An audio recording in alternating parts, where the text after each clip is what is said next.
Hello students, स्वागत है आप सभी का उत्तर प्रदेश पॉलिटेक्निक के एक नए वीडियो में। और बात करेंगे इस वीडियो में पॉलिटेक्निक फोर्थ सेमेस्टर के कम्युनिकेशन स्किल्स सेकंड के मोस्ट इंपॉर्टेंट क्वेश्चंस के बारे में। देखिए, बहुत सारे स्टूडेंट्स अभी तक तो ऐसे हैं जिनको कहिए कि पेपर का पैटर्न तक भी नहीं मालूम है कि पेपर का पैटर्न क्या है, सीक्वेंस का है, किस तरीके से क्वेश्चन पूछे जाते हैं, कहिए कि लेटर कितने नंबर का, कितने लेटर से क्वेश्चन पूछे जाते हैं, आपका मेमोज हो गया, ठीक है, रिपोर्ट राइटिंग हो गया। इसके अलावा कहिए कि और बहुत सारे टॉपिक्स हैं, मिनट्स ऑफ मीटिंग है, एजेंडा है, कैसे कितने नंबर के किस सेक्शन में पूछे जाते हैं, ये बच्चों को अभी तक मालूम ही नहीं है। ठीक है, ये जो आपका है ओरिजिनल बोर्ड पेपर का पीडीएफ है। क्या है? ओरिजिनल बोर्ड पेपर का पीडीएफ है। इसका सोल्यूशन मैंने ऑलरेडी आपको करा रखा है। ठीक है, फिर भी इसका सोल्यूशन का पीडीएफ मैं आपको टेलीग्राम चैनल पे सेंड कर दूंगा। ठीक है, इसके सोल्यूशन का पीडीएफ मैं आपको टेलीग्राम चैनल पे सेंड कर दूंगा।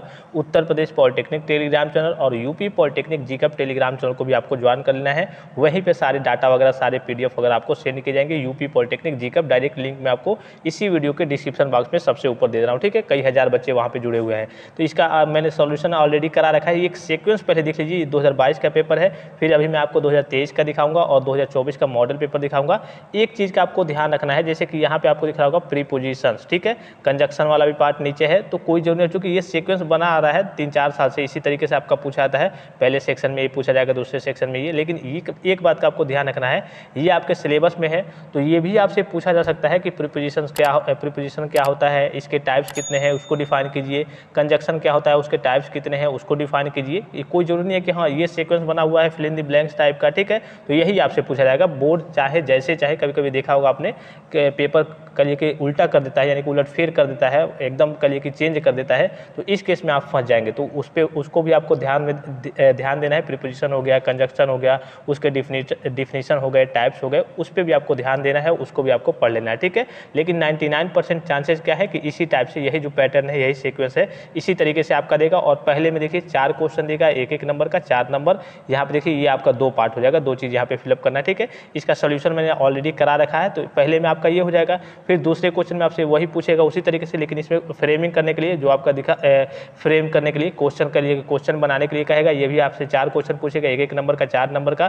फिर तीसरे में आपसे पूछेगा fill in the blanks type का, कंजक्शन का 2 क्वेश्चन पूछेगा, 2 नंबर का, एक नंबर का। ठीक है, फिर चौथे में आपसे पूछेगा, या फिर तीसरे में ही कहिए कि ए बी पार्ट कर देगा, तो ये भी आपका देखिए ये भी 4 नंबर का है, एक क्वेश्चन का। यहाँ से आपके फिक्स नंबर वाले हैं। ठीक है, अगर गलत करेंगे तो पूरा नंबर कटेगा, अगर सही करेंगे। इसमें क्या करना होता है, ये जो वर्ब का फॉर्म दिया हुआ है इसी को यहाँ पे फिलअप करना होता है कि इसमें कौन सा फॉर्म रहेगा। जैसे रन हो गया तो रन रहेगा कि रैन रहेगा कि रन रहेगा, ठीक है, लिव हो गया तो लिव रहेगा कि लिव्स रहेगा कि लिव्ड रहेगा। तो जो भी इसका फॉर्म होगा, first form, second form, third form, ES वाला फॉर्म, आईएनजी फॉर्म, वो सूटेबल फॉर्म आपको इसमें फिलअप करना होता है, बस इसको लिख देना होता है। और सटीक, इसमें मैं आपको कम्युनिकेशन स्किल सेकंड की बात करूँ तो इसमें अगर आपको पेपर आता है तो 1 घंटा आपके लिए बहुत है। ठीक है, इसलिए कि इसमें तो आपका कहिए कि एक सेकंड का काम है। अगर आपको आता है तो 1 सेकंड, या फिर बहुत ज़्यादा लगेगा तो 5 सेकंड से अधिक नहीं लगेगा। अगर आपको आता है तो, नहीं आता है तो 2-3 साल भी दे दिया जाए तो ऐसे लेकर के बैठे रहेंगे, कुछ नहीं हो पाएगा। ठीक है, तो इस तरीके से ये आपका तीसरा क्वेश्चन का सीक्वेंस हो गया। कभी कभी ये क्या करता है, इसको तीसरे क्वेश्चन में कर देगा और इसको क्वेश्चन नंबर 4 कर देगा, ए बी पार्ट ना करके, तो इससे कोई मतलब नहीं है। बस यहाँ पे ये सीक्वेंस देख लीजिए कि हाँ तीसरे चौथे पार्ट में आपके ये हो सकते हैं।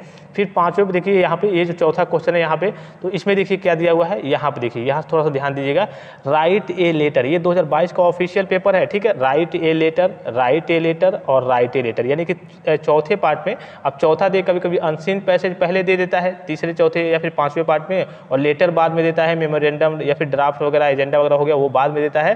तो इससे कोई मतलब नहीं है, आगे पीछे हो सकता है, लेकिन कहिए कि क्वेश्चन तो उसी टाइप के रहेंगे। तो यहाँ पे देखिए 3 लेटर आपसे पूछा है और तीनों एक ही कहिए कि सेक्शन में पूछा है, यानी कि कहिए कि इसमें से आपको 2 करने हैं, तो 14 नंबर तो आपके यहाँ से हो गए। अब आपको ये आता हो, जो भी आता हो, इसमें से कोई 2 करना है इसमें, तो 14 नंबर आपके यहाँ से हो गए लेटर से।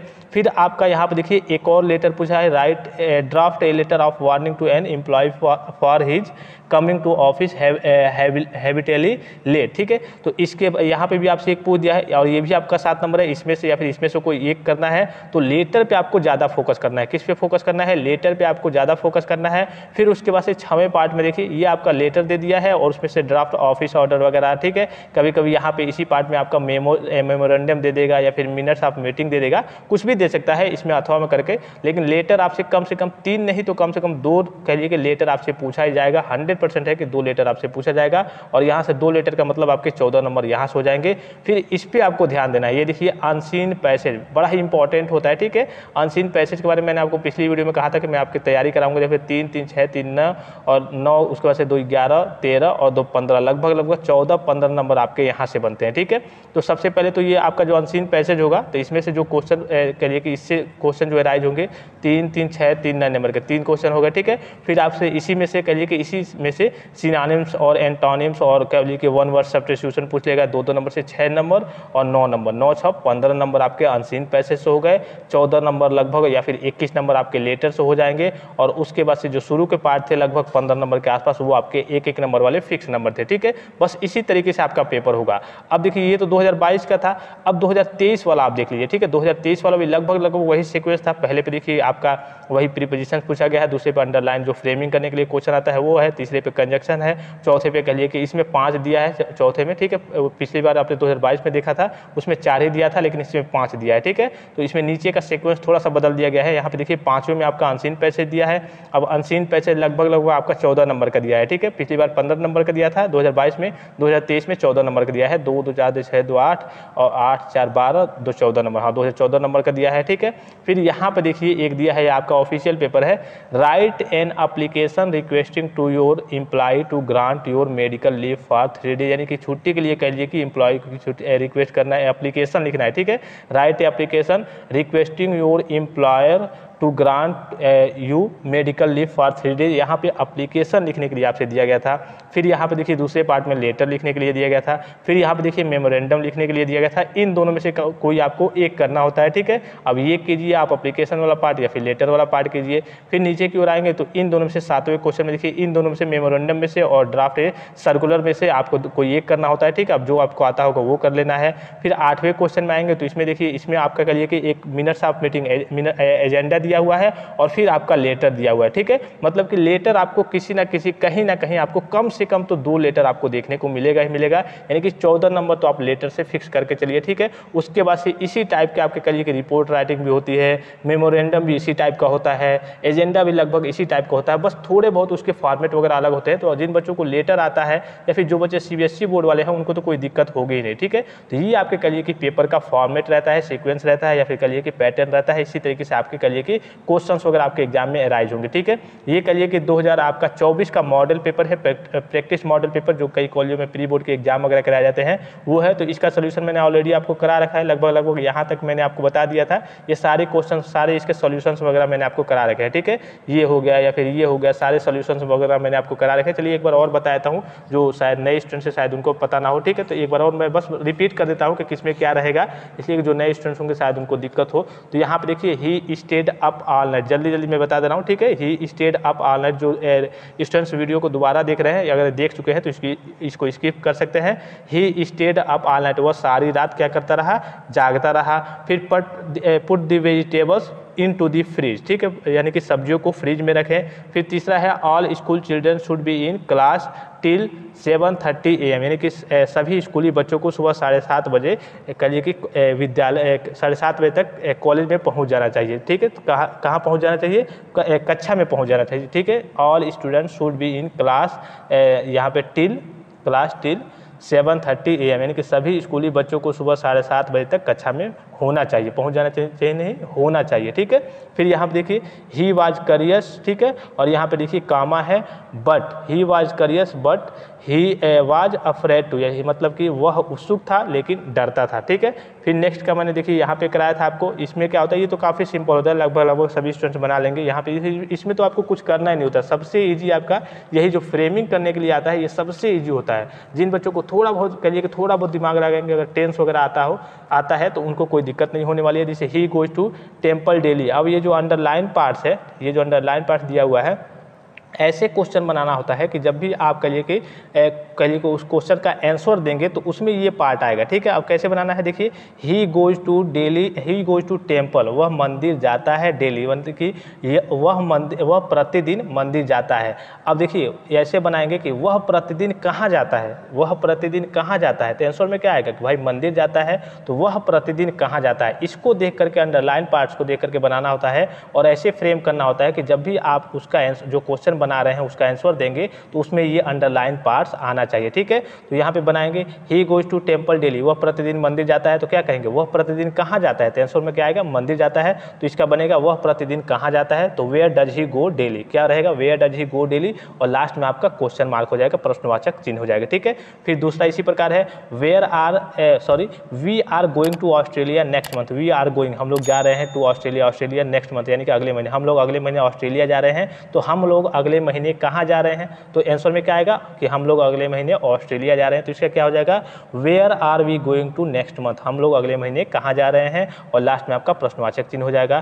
फिर यहाँ पर देखिए इसमें मैंने आपको बताया था कि ये हालांकि 2 टर्म आपको नहीं देगा, ठीक है, अगर 2 देगा तो पहले आपको इसका एक का बनाना है रवि को लेकर के, इसको हटा देना है, फिर दूसरी बार आपको टुडे को लेकर के बनाना है, इसको हटा देना है। इसमें क्या कह रहा है कि Ravi will prepare the draft today itself, यानी कि रवि जो है तैयार करेगा अपना ड्राफ्ट, या फिर कहिए कि तैयार करेगा ड्राफ्ट आज खुद से, यानी कि स्वयं तैयार करेगा, ठीक है। तो अभी इसको आपको भूल जाइए अंडरलाइन पार्ट को। अब देखिए यहाँ पे पूछ रहा है कि रवि जो है मतलब कह रहा है कि रवि अपना ड्राफ्ट खुद से आज तैयार करेगा, तो कौन आज अपना ड्राफ्ट तैयार करेगा, ठीक है, तभी तो आंसर में आएगा कि हाँ रवि अपना ड्राफ्ट आज खुद से तैयार करेगा, तो इसका एक हो जाएगा आपका who will prepare the draft today itself, ठीक है, ये पहला हो जाएगा, लास्ट में क्वेश्चन मार्क हो जाएगा।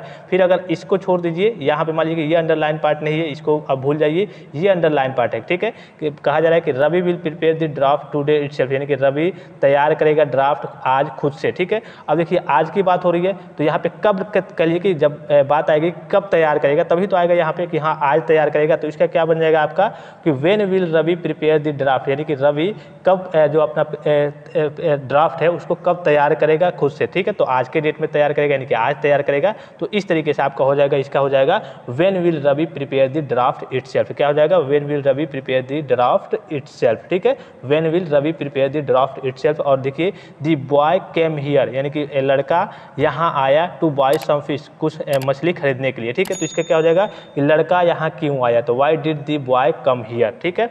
फिर देखिए नेक्स्ट में आपका कंजक्शन का पार्ट पूछेगा, तो ये तो काफ़ी इजी है, प्लीज़ वेट हियर, ठीक है, क्या कहा जा रहा है please wait here till the postman comes, यानी कि कृपया डाकिया के आने तक यहाँ प्रतीक्षा करिए, यानी कि यही प्रतीक्षा करें। फिर दूसरा है आपका you will not pass dot dot dot U work hard, तो इसका हो जाएगा अनलेस, ठीक है, अनलेस मतलब जब तक, मतलब कि जब तक आप कड़ी मेहनत या फिर कहिए कि कठिन परिश्रम नहीं करेंगे तब तक आप पास नहीं होंगे या फिर सफल नहीं होंगे। You will not pass unless, जब तक, अनलेस का मतलब होता है जब तक, ठीक है, तो यहाँ पे आपका अनलेस हो जाएगा। फिर इसमें मैंने आपको बताया था कि काफ़ी ईजी है, यहाँ पे देखिए बी के कई सारे बी वाज बीन, ठीक है, वेयर आपका बींग हो गया, कई सारी कह लीजिए इसके फॉर्म होते हैं, तो यहाँ पे the handbag is very beautiful, यहाँ पे हो जाएगा आपका we went to Shimla because our friends invited us, ठीक है, मतलब कि हम लोग शिमला गए थे बिकॉज आवर फ्रेंड्स, मतलब कि हम क्योंकि हमारे दोस्तों ने, यानी कि हमारे दोस्तों ने हमें इनवाइट किया था। फिर यहाँ देखिए आई think I will start my trip tomorrow, यहाँ पे टुमारो के बाद यानी कि कल आने वाले कल की बात हो रही है, तो I think I think I will start my trip tomorrow, ठीक है, यहाँ पे स्टार्ट दिया हुआ है तो स्टार्ट का स्टार्ट रहेगा, बस आगे आपका विल लग जाएगा, या फिर आई के साथ आप सेल भी लगा सकते हैं, आई और वी के साथ सेल ही लगता है, तो I think I shall start my trip tomorrow, इसका हो जाएगा लुक पीटर, यहाँ देखिए एक्सक्लेमेशन मार्क है, look Peter is going to the movies, ठीक है, तो ये तो काफ़ी आसान है, look Peter is going to the movies, ठीक है, ये तो काफ़ी, ये गो है तो इसका आपका हो जाएगा is going to the movie, ठीक है। फिर यहाँ है नीलम और dash dash dash off the light and dash dash dash to the bed, ठीक है, तो यहाँ पे इसका टर्न दिया है, तो नीलम टर्न ऑफ, ठीक है, TURNED, Neelam turn off the light, यानी कि नीलम ने लाइट को बंद किया, and went to the bed, और बेड को चली गई, यानी कि बिस्तर पर चली गई, तो ये काफ़ी इजी है, ठीक है। फिर देखिए नेक्स्ट पार्ट है आपका ये पैसेज वाला, ठीक है। अब इसमें देखिए सबसे पहले जब भी आपका पैसेज आएगा, ये 14 या फिर 15 नंबर में आपका पैसेज आएगा, तो इसको आपको थोड़ा सा ध्यान देना है। ये पैसेज आपसे जब भी पूछा जाएगा तो इस पैसेज में ही आपसे वन वर्ड सब्स्टिट्यूशन हो गए, ठीक है, और आपके कह लिए कि एंटोनिम्स सिनोनिम्स हो गए, ये सारी चीज़ें आपकी इसी पैसेज से पूछ जाएंगी। तो अगर आपको पैसेज देखिए जब भी आपसे पैसेज पूछा जाएगा तो इस बात का आपको विशेष ख्याल रखना है कि पैसेज के बारे में, मतलब कि पैसेज को आपको कई बार रिपीट करके पढ़ना है, ये नहीं कि हाँ आपने एक बार पढ़ लिया उसके बाद से जहाँ जहाँ जो टर्म दिखा उस टाइप से क्वेश्चन पूछा है तो वही हमने छाप दिया, नहीं, पैसेज को आपको आराम से पढ़ना है। चलिए एक बार मैं आपको पैसेज पढ़ के ही बता देता हूँ किस तरीके से करना होता है। जैसे यहाँ पर दिया हुआ है it awkward a long time एगो, थोड़ा बहुत, जैसे मान लीजिए कि मैं आप ही के तरीके से एकदम कह लीजिए कि जैसे मान लीजिए कि आप पेपर दे रहे हैं, आप पढ़ रहे हैं, उसी तरीके से मैं पढ़ रहा हूँ, ठीक है। It awkward a long time एगो, ठीक है, तो यानी कि बहुत समय पहले की बात है। Two friends were walking through the desert, ठीक है, यानी कि दो फ्रेंड्स जो है, दो दोस्त जो है टहल रहे थे डिजर्ट यानी कि रेगिस्तान में, कह लीजिए कि रेगिस्तान के माध्यम से या फिर रेगिस्तान में। During some point of journey यानी कि कुछ देर बाद, नॉर्मल भाषा में बस आपको इसका कहिए कि अर्थ निकाल देना है। During some point of the journey यानी कि कुछ देर बाद दे हैड एन आर्गुमेंट, उन दोनों में बहस होती है। And one friend slapped to other one in the face, यानी कि एक जो दोस्त है वो दूसरे दोस्त के गाल पे कहिए कि फेस पे चाटा मार देता है, थप्पड़ मार देता है। यहाँ पे देखिए फिर से, the one who got slapped was hurt, मतलब कि जिसको चाटा मारा था, जिसने पहले दोस्त ने मान लीजिए कि दूसरे दोस्त को चाटा मारा, चाटा तो मारा, उसको दुख तो हुआ, लेकिन यहाँ देखिए but without saying anything wrote in the sand, मतलब कि उसने कुछ नहीं कहा, हर्ट तो हुआ अंदर से लेकिन उसने कुछ कहा नहीं, और क्या किया, लिखा इन दी सैंड, बालू पे लिखा, क्या लिखा, today my best friend slapped me in the face, यानी कि आज मेरे कहिए कि बेस्ट फ्रेंड ने स्लैप्ड किया, मुझे मारा, इन दी फेस पे मारा, ठीक है। ये उसने क्या किया, बालू पे यानी कि सैंड पे लिख दिया। फिर देखिए they kept on walking until they found an Oasis, मतलब कि वो फिर से कहिए कि जारी रखे अपनी यात्रा को, चलते रहे जब तक उन्हें कोई ओसिस नहीं मिलेगा। ओसिस मतलब होता है जैसे कि कहीं हरियाली टाइप का हो, जहाँ पे कुआं वगैरह हो, नहाने की चीज़ें हों, उसी को ओसिस कहते हैं। तो यहाँ देखिए where they decided to take a bath, यानी कि वहाँ पे जहाँ पे ओसिस मिल गया उनको, वहाँ पे वो रुके, डिसाइड किए कि चलिए नहा वहा लिया जाए। फिर देखिए the one who had been slapped got stuck in the mire and started drawing, यानी कि जो जिसको थप्पड़ लगा था, यानी कि मान लीजिए कि पहले दोस्त ने दूसरे दोस्त को थप्पड़ मारा था, तो जिस दोस्त को उसने थप्पड़ मारा था वो क्या किया, जब नहा रहा था तो उसमें कीचड़ में, दलदल में कह लीजिए कि वो अंदर की ओर जाने लगा, डूबने लगा एक तरीके से, ठीक है, कीचड़ में कह लीजिए कि फंस गया, उसमें डूबने लगा। तो वही कहा जा रहा है कि the one who had been slapped, जिसको थप्पड़ लगा था, got stuck in the mire and started drawing, यानी कि वो डूबने लगा, कीचड़ में फंस गया, उसमें डूबने लगा। But the friend saved him, यानी कि अब वो डूबने लगा तो जाहिर सी बात है उसका दूसरा दोस्त भी था जिसने उसको थप्पड़ मारा था, तो उसने क्या किया, उसको बचा लिया।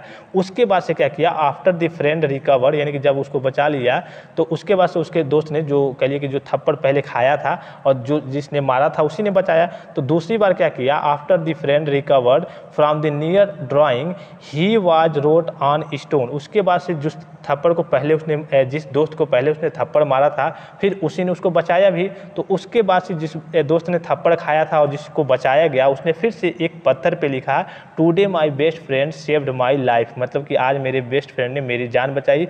The friend who had slept and saved his best friend asked him, यानी कि जिस फ्रेंड ने कहिए कि उसको थप्पड़ मारा और फिर उसको बचाया भी, उसने पूछा कि he saved his best friend ask him, क्या पूछा, आफ्टर आई हर्ट यू, मैंने तुम्हें हर्ट भी किया, you wrote in the sand and now you wrote in a stone why, ठीक है, कि मैंने जब तुम्हें थप्पड़ मारा था, ठीक है, तब तुमने क्या किया, बालू पे लिखा, और अब जब मैंने तुम्हें बचाया तो तुमने क्या किया, पत्थर पे लिखा, ऐसा क्यों। तो देखिए दूसरा फ्रेंड क्या कहता है, दी अदर फ्रेंड रिप्लाइड, दूसरा फ्रेंड रिप्लाई करता है, क्या कहता है, व्हेन समवन हर्ट अस, मतलब जब भी कोई आपको हर्ट करे, we should write it down in sand where wants of forgiveness can erase it away, यानी कि कहने का मतलब है कि जब भी आपको कोई हर्ट करे तो उसको ऐसी जगह लिखना चाहिए। लिखने से मतलब क्या है यहाँ पे, कि जब भी कोई कहिए कि क्षमा करने की हवा आए, ठीक है, कैन देखिए यहाँ पे वांट्स ऑफ फॉरगिवनेस, यानी कि क्षमा करने की कोई हवा आए तो उसको मिटा दे, यानी कि उसने पहले क्या किया, बालू पे लिखा, अब जाहिर सी बात है कि बालू पे उसने लिख दिया कि मेरे दोस्त ने मुझे चाटा मारा,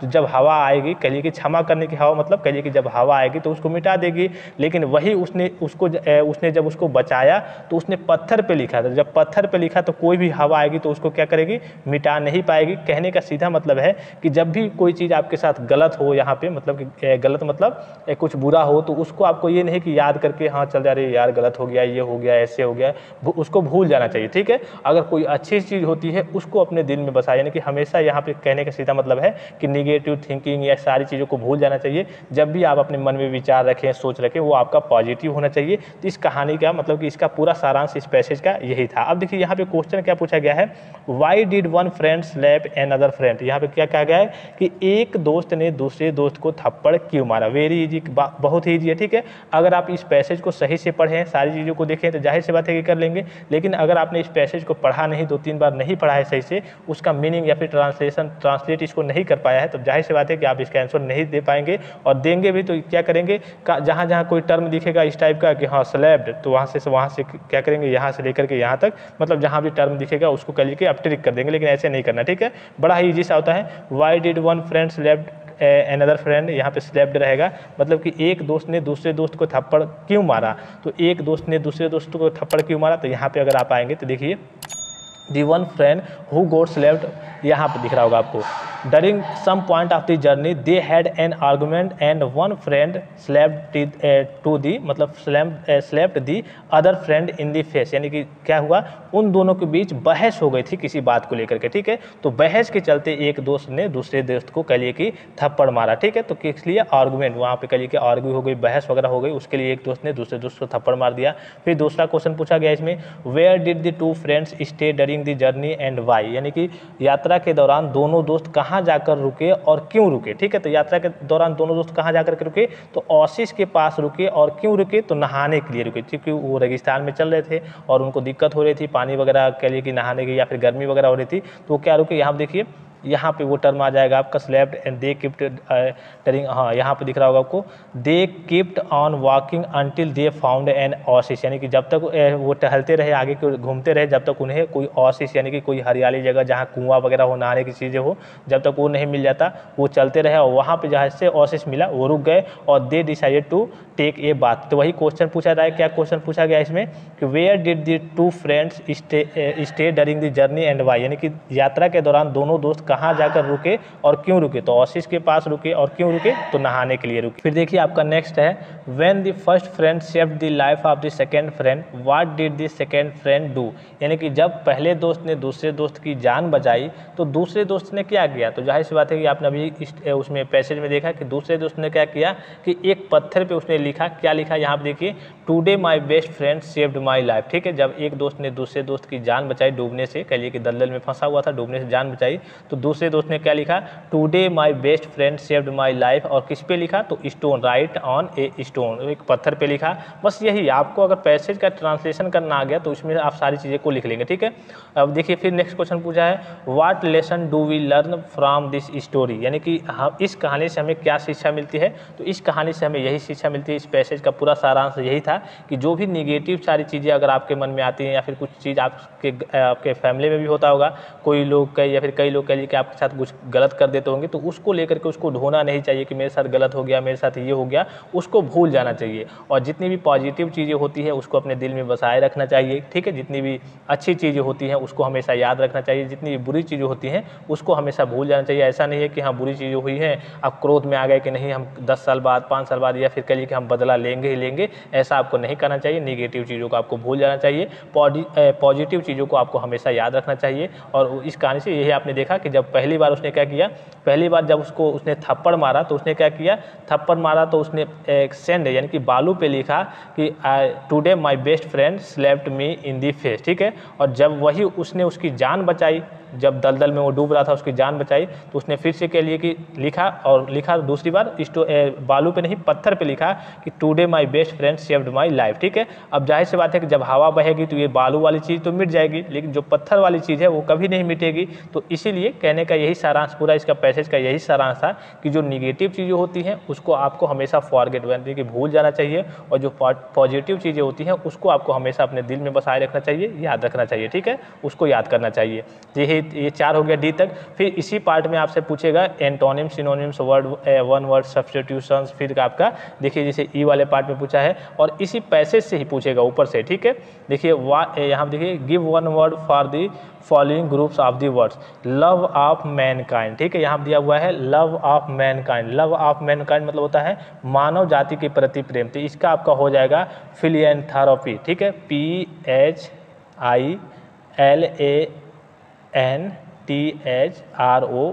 ठीक है। PHILANTHROPY ये आपका फिलिएंथ्रोपी हो जाएगा। लव ऑफ मैनकाइंड यानी कि मानव जाति के कलिए के प्रति प्रेम, लोकोपकार कह सकते हैं, लोकोपकार होता है हिंदी इसका, ठीक है। फिर दूसरा है आपका one who loves without seriousness, यानी कि बिना जो कलिए कि जो बिना गंभीरता के प्यार करता हो, या फिर कलिए कि पुच्छ लगा इसको कहते हैं, प्रेम लाभ दिखावा करना, इस तरीके की चीज़ें, तो इसको क्या कहते हैं फिलेंडरर, ठीक है। ILANDER, ठीक है। ये सारी चीज़ें आपकी इसी पैसेज से ही, इसमें से ही उठा करके पूछी जाएंगी, ठीक है।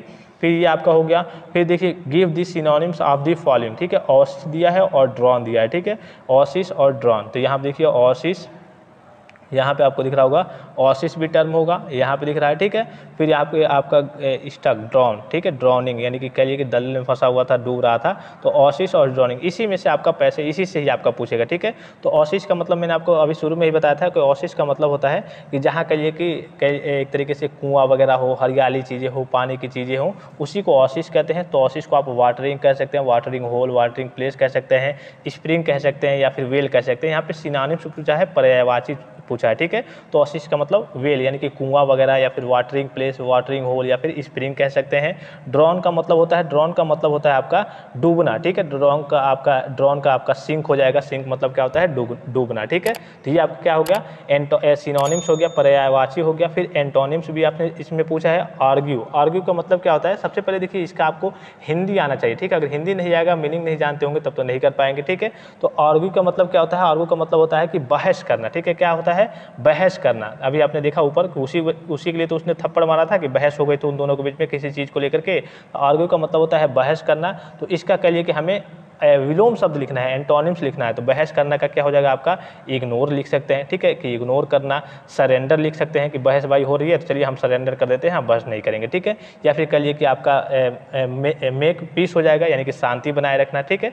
आर्ग्यू मतलब बहस करना, और मेक PEAC शांति बनाए रखना, ये आपका हो जाएगा। फिर दूसरा दिया है, एक ही कोई लिखना होता है जो भी आपको आता हो। फिर फॉरगिवनेस, फॉरगिवनेस का मतलब होता है कि आपकी माफ़ी या फिर क्षमा करना, ठीक है, माफ़ी या फिर क्षमा करना। तो इसका एंटोनिम्स लिखना है, ठीक है, विलोम शब्द लिखना है। तो इसका आपका हो जाएगा RESENT, ठीक है।